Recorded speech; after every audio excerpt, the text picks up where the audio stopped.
नमस्कार साथियों, मैं विशाल रौनियार आप सभी लोगों का बहुत बहुत स्वागत करता हूं अपने यूट्यूब चैनल पर। साथियों, आज की ये जो आवाज़ है ये हर कर्मचारी, हर बीएसएनएल कर्मचारी और सभी पेंशनर के लिए बहुत ज़रूरी है। ज़रा सोचिए, अगर कल सरकार कह दे कि महंगाई तो बढ़ रही है लेकिन डियरनेस अलावेंस कर्मचारियों को देना हमारी मजबूरी नहीं है, तो क्या होगा?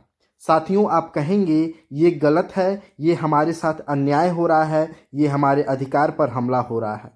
लेकिन साथियों, आज सुप्रीम कोर्ट ने बिल्कुल साफ शब्दों में कह दिया है कि सरकारी कर्मचारियों को साल में सिर्फ इतनी बार डीए मिलना कोई कानूनी अधिकार नहीं है। अब सवाल ये उठता है, तो फिर बीएसएनएल थर्ड पीआरसी का क्या होगा? 8 पे कमीशन में जो डीएनएस अलावेंस देना है कर्मचारियों को, इसकी गारंटी कौन देगा? और अगर नियमों में ही नहीं लिखा होगा तो हमारी सारी मांगे हवा हैं क्या? साथियों, आज की ये जो आवाज़ है ये सिर्फ पश्चिम बंगाल के कर्मचारियों के लिए नहीं है, ये हर सरकारी कर्मचारी, हर बीएसएनएल कर्मचारी और हर पेंशनर के लिए एक चेतावनी है। क्योंकि सुप्रीम कोर्ट ने आज एक बहुत बड़ा संदेश दे दिया है। जो नियमों में ही नहीं लिखा है ये अधिकार नहीं है, न अदालत से ज़बरदस्ती दिलवाया जा सकता है। साथियों, आज हम बात करेंगे महंगाई भत्ता यानी डियरनेस अलावेंस की, सुप्रीम कोर्ट के ताज़ा फैसले की, और ये फैसला बीएसएनएल थर्ड पीआरसी और 8 पे कमीशन को कैसे प्रभावित कर सकता है। क्योंकि सवाल सिर्फ डीए का नहीं है, सवाल है क्या सरकार मनमर्जी से डीए को रोक सकता है? क्या साल में 2 बार डीए मिलना हमारा हक नहीं है? अगर नियमों में नहीं लिखा होगा तो क्या कोर्ट भी कुछ नहीं कर सकता? चलिए आज की इस वीडियो को पूरा समझते हैं। साथियों, वीडियो को पूरा जरूर देखिएगा और वीडियो यूजफुल लगे तो वीडियो को ज़्यादा से ज़्यादा शेयर कर दीजिएगा। लाइक करके हमारे चैनल को सब्सक्राइब करना बिल्कुल भी मत भूलिएगा। चलिए अब समझते हैं महंगाई भत्ता यानी डियरनेस अलावेंस होता क्या है। मान लीजिए साथियों, आज 1 किलो दाल का दाम है 100 रुपये और 5 साल बाद वही 1 किलो दाल का दाम हो जाए 150 रुपये, लेकिन आपकी जो सैलरी है उतनी ही रह जाए तो क्या होगा? आपकी खरीदने की जो ताकत है ये घट जाएगी। और इसी नुकसान को बचाने के लिए सरकार अपने कर्मचारियों को महंगाई भत्ता यानी डियरनेस अलावेंस देता है।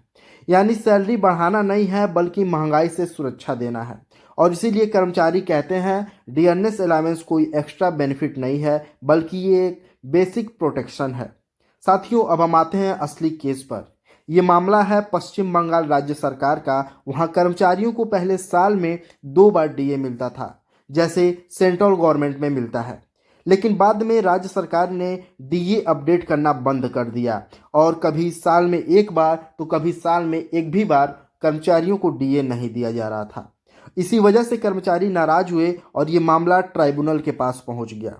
साथियों, ये ट्राइब्यूनल है जो कहा है कि सरकार को डीए के नियम बनाने चाहिए और डीए कम से कम साल में 2 बार देना चाहिए, जिसकी वजह से ये मामला कोलकाता हाई कोर्ट में गया और कोलकाता हाई कोर्ट ने कहा है जब सरकार पहले 2 बार डीए देती थी तो अचानक बदलाव गलत है।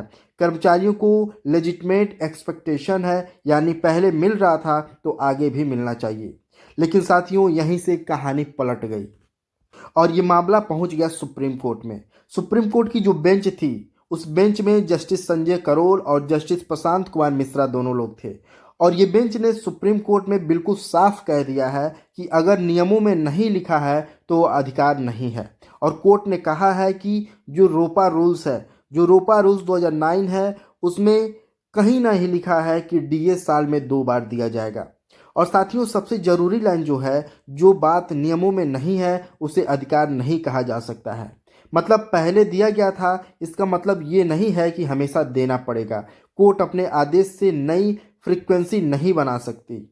साथियों, राज्य सरकार ने कहा है कि डीए कितनी बार देना है और ये एडमिनिस्ट्रेटिव और फाइनेंशियल का फैसला है। कोर्ट ने इसे मान लिया है और कोर्ट ने कहा है कि बजट, राज्य की आर्थिक स्थिति, संसाधनों का बंटवारा, इन सब से कोर्ट दखल नहीं दे सकता है। हर 6 महीने में डीए देना राज्य की फाइनेंशियल ऑटोनॉमी में हस्तक्षेप होगा। इसीलिए ट्राइब्यूनल और हाईकोर्ट का आदेश रद्द कर दिया गया है। साथियों, अब ध्यान से सुनिएगा। बीएसएनएल में आज सबसे बड़ा मुद्दा है बीएसएनएल का थर्ड पीआरसी। बीएसएनएल कर्मचारी कहते हैं कि जो कर्मचारियों का डियरनेस अलावेंस है जो फ्रीज हुआ है ये गलत है।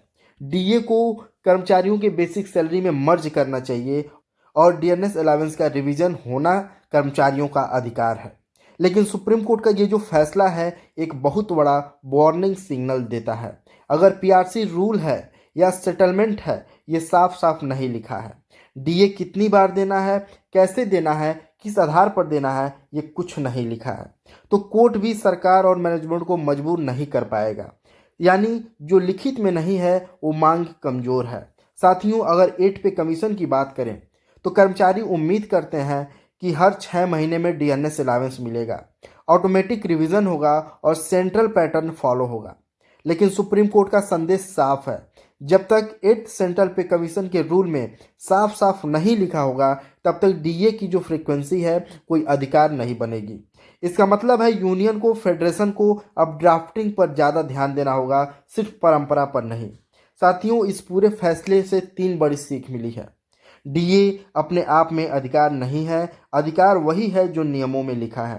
पहले मिल रहा था, ये दलील कमजोर है जब तक नियम सपोर्ट ना करे। साथियों, बीएसएनएल थर्ड पीआरसी और 8 सीपीसी में हर शब्द, हर लाइन बहुत जरूरी है। साथियों, ये फैसला कर्मचारियों के खिलाफ नहीं है, ये फैसला हमारे सावधान कर रहा है कि लड़ाई भावना से नहीं, लड़ाई कानूनी शब्दों से जीती जाती है। अगर आपको ये जानकारी अच्छी लगी हो, जरूरी लगी हो, तो इसे बीएसएनएल साथियों, पेंशनर और सरकारी कर्मचारियों तक जरूर पहुंचाइएगा। ठीक है साथियों, मिलते हैं आपसे अगले एक और लेटेस्ट अपडेट के साथ। तब तक के लिए जय हिंद, जय भारत।